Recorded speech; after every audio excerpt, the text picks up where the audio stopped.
आप सभी का सिविल सर्विसेज विद जकी में स्वागत है। जैसा कि आप जानते हैं, हम हर हफ्ते आपके लिए लाते हैं बेसिक ज्योग्राफी कॉन्सेप्ट, जो बहुत ही महत्वपूर्ण ज्योग्राफी कॉन्सेप्ट है। खास करके प्रमुख भौगोलिक अवधारणा श्रृंखला में हम लोग आज ये चर्चा कर रहे हैं। तो आज का जो सब्जेक्ट है वो है अपक्षय। आखिर ये अपक्षय है क्या? What is weathering? इसको इंग्लिश में वेदरिंग कहा जाता है। तो चलिए देखते हैं अपक्षय के बारे में। तो जब आप पृथ्वी की सतह पे देखते हैं, अपने चारों ओर देखते हैं, तो देखते हैं क्या? तापमान, दबाव, आर्द्रता, ये सारी वायुमंडलीय परिस्थिति है, जिसको वायुमंडल के तत्व भी कहे जाते हैं। और खास करके जो मौसम के तत्व हैं, आप जो कहीं भी रहते हैं तो आपका वेदर जो होता है, तो डेफिनेटली बात है कि इन मौसमों से, इन वेदर से आप प्रभावित होते रहते हैं। और जैसा कि आप अपने चारों तरफ देखते हैं कि अगर कोई लोहे का चीज आप छोड़ देते हैं तो वो क्या हो जाता है? धीरे धीरे रस्ट उसमें पकड़ लेता है, यानी जंग पकड़ लेता है उसमें। तो इस तरह वो क्या होता है कि चाहे लोहा हो या कोई भी चट्टाने हो, हमेशा मौसम के संपर्क में रहता है। इसीलिए अंग्रेजी में वेदर से वेदरिंग बना है, इसीलिए इसको वेदरिंग कहते हैं, लेकिन हिंदी में इसको अपक्षय कहते हैं, यानी कि इसका क्षय हो जाता है। तो कोई भी चीज का क्षय हो जाता है। तो अब देखते हैं इसमें क्या होता है कि इसमें चट्टानें टूट जाती है और चट्टान छोटे छोटे टुकड़ों में बदल जाती है। तो इस तरह जो ये छोटे छोटे टुकड़ों में बदलती है, तो उसको वेदरिंग या अपक्षय कहा जाता है। अर्थात ये छोटे छोटे टुकड़ों, छोटे छोटे कंपोनेंट में बदल सकते हैं। तो या तो इन दो प्रक्रियाओं को, इन अपक्षय को कहा जाता है। तो ये सारी प्रक्रियाएं जो है, इन प्रक्रिया को अपक्षय कहा जाता है।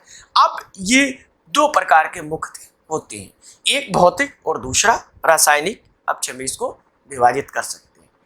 इसीलिए मैंने कहा ये मुख्य भौतिक और रासायनिक है।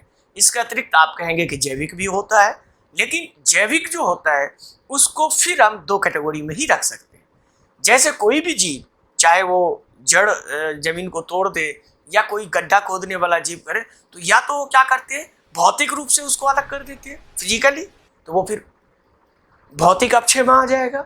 या बैक्टीरिया, सूक्ष्म जीव, छोटे छोटे जीव अगर उसको तोड़ता है और तोड़ने के बाद वो बनता है, तो फिर वो क्या होता है, वो केमिकल में आ जाता है, अर्थात वो रासायनिक अपक्षय हो जाएगा। तो जीव द्वारा भी केमिकल या फिजिकल, अर्थात भौतिक और रासायनिक अपक्षय होता है, वेदरिंग होता है। तो इसका मतलब ये हो गया कि उसको भी हम दो तरह से बांट सकते हैं, फिजिकल और केमिकल में।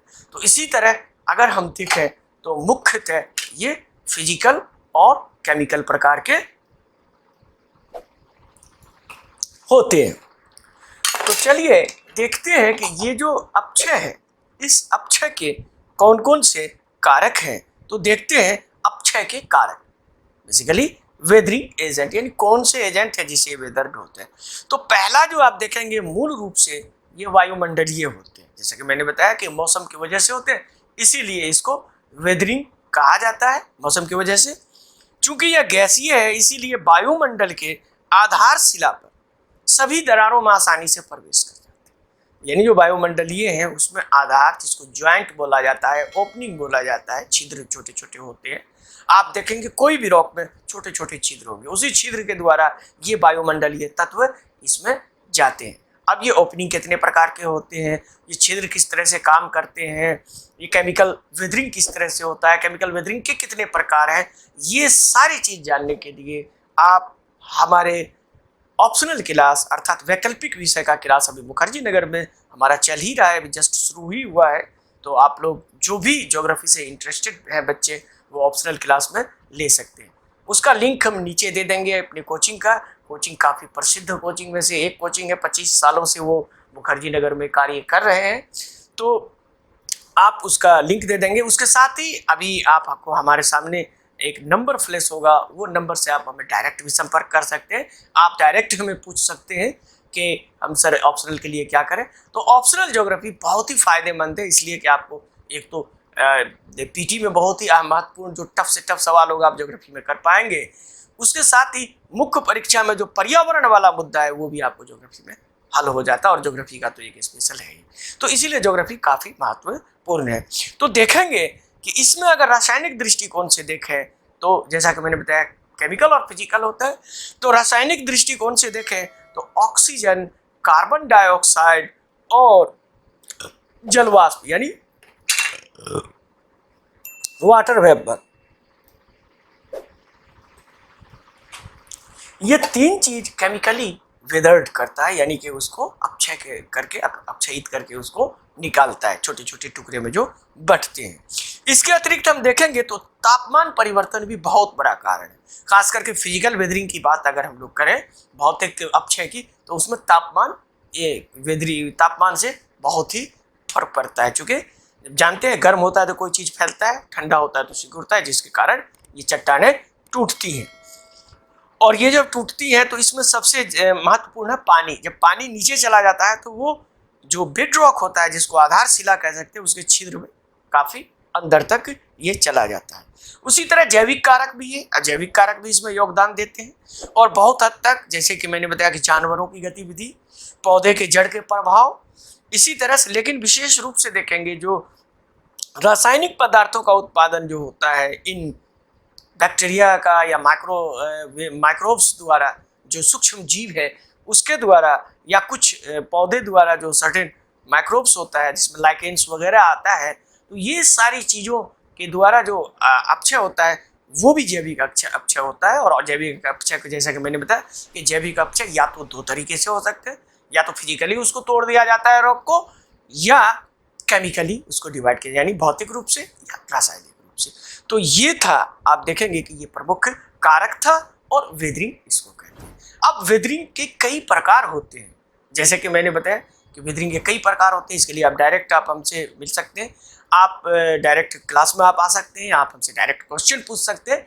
लेकिन जैसा कि मैंने बताया मुखर्जी नगर के प्रसिद्ध कोचिंग है, और मुखर्जी नगर दिल्ली में आप आके आप ये कॉन्टैक्ट नंबर से कॉन्टैक्ट करके आप पूछ सकते हैं। लेकिन ये बहुत ही महत्वपूर्ण होता है, क्योंकि इसके बाद ही आप देखेंगे तो ये अपक्षय होता है, फिर व्यापक भू संचलन जिसको मास वेस्टिंग इंग्लिश में कहा जाता है वो होता है, और उसके बाद इरोजन अपरदन होता है। ये तीनों चीज मिला के डिन्यूडेशन कहा जाता है, जिसको हिंदी में अनाच्छादन कहा जाता है। अब अनाच्छादन क्या होता है, ये सारी चीजें क्या है, इसको हम लोग क्लासरूम में जबरदस्त तरीके से डिस्कस करेंगे। आप जरूर आएंगे तो आप हमारे ऑप्शनल क्लास ज्वाइन कर सकते हैं। तो देखें कि किस तरह से ये अपक्षय कार्य करते हैं। तो ये देखिए, ये आपके सामने एक कोलोराडो नदी जो अमेरिका के एरिजोना में है उसका है। वहाँ ग्रैंड कैनियन आप जानते हैं काफ़ी प्रसिद्ध टूरिस्ट स्थल है। आप ग्रैंड कैनियन का फोटो भी देखते हैं, कई जगह पोस्टर्स वगैरह भी होता है। तो ये सबसे बड़ा आपको वेदरिंग के द्वारा किया गया प्राकृतिक स्थल है, बनाया गया स्थल स्वरूप है। तो इसमें हम देखेंगे कि ग्रैंड कैनियन का आप देखेंगे कि जितने छोटे छोटे अपर्दित पार्ट है, ये क्या होता है, ये अपरदन से पहले वेदरिंग होता है, यानी अपक्षय से ये जमा होता है, फिर स्लोप फेल्योर होता है, और मास वेस्टिंग से। तो मास वेस्टिंग क्या है, स्लोप फेल्योर क्या है, ये सब हम लोग जरूर जानेंगे। लेकिन उसके लिए आप क्लास ज्वाइन कर सकते हैं।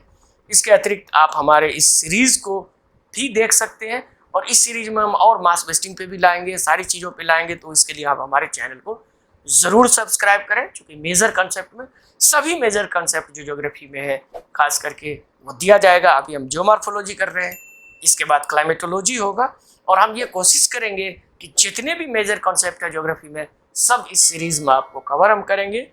लेकिन इसके लिए आप इसको शेयर करें, अपने दोस्तों को भी बताएं, और जितने भी ग्रुप्स आपके पास होंगे उसको ज़रूर शेयर करेंगे। और कोई भी सवाल पूछना चाहते हैं तो कमेंट में लिखें, आप हमसे डायरेक्ट संपर्क भी कर सकते हैं। तो चलिए, वीडियो देखने के लिए आप सभी का बहुत बहुत धन्यवाद। मिलते हैं अगले वीडियो सीरीज़ में, और अगले वीडियो में इसके बाद हमारा करंट अफेयर्स का सीरीज़ भी चलेगा। तो आप लोग इस चैनल को सब्सक्राइब करना न भूलें। चलिए, आप सभी का बहुत बहुत धन्यवाद।